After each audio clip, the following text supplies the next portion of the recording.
नरेंद्र मोदी जी के नेतृत्व में उन्होंने और उनके विभाग ने इस जैविक ईंधन के इस आह्वान को स्वीकार करके जो नीति बनाने का निश्चय जाहिर किया है वो देश के भविष्य के इतिहास के लिए बहुत उपयोगी है।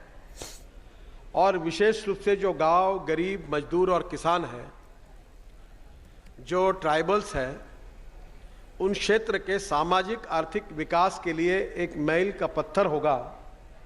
इतना बड़ी सोच उन्होंने दिखाई है। मैं उनको हृदय से बहुत बहुत धन्यवाद देता हूं और उनका अभिनंदन करता हूं।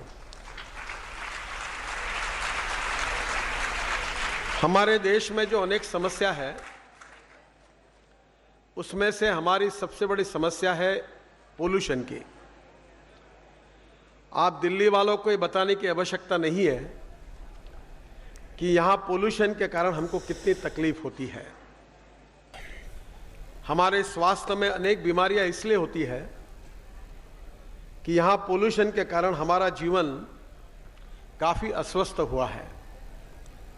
और ये पोल्यूशन होने के जो अनेक कारण हैं उसमें ऑटोमोबाइल इंडस्ट्री में पर्टिकुलरली डीजल से जो पोल्यूशन होता है वो भी हमारे लिए एक समस्या है।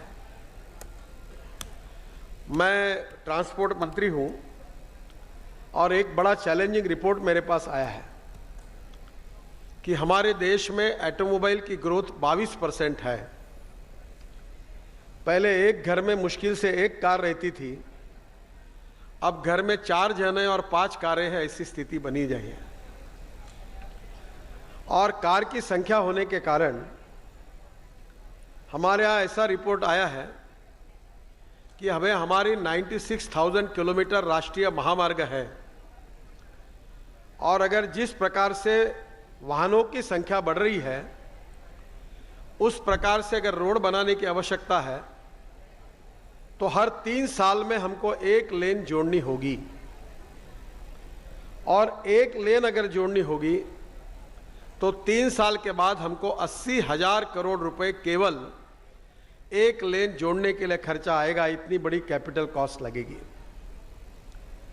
और इसलिए हमको सोचना होगा कि हमारे देश के पर्यावरण के भी दृष्टि से और देश के हित के दृष्टि से हमको पब्लिक ट्रांसपोर्ट इसका प्राधान्य से विचार करना होगा।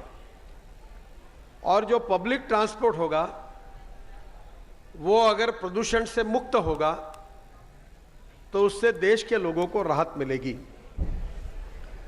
जो हमारे देश में पेट्रोल और डीजल का, क्रूड ऑयल का हम इंपोर्ट करते हैं वो करीब 7 लाख करोड़ रुपए का हमारा देश का फॉरेन एक्सचेंज इसमें जाता है।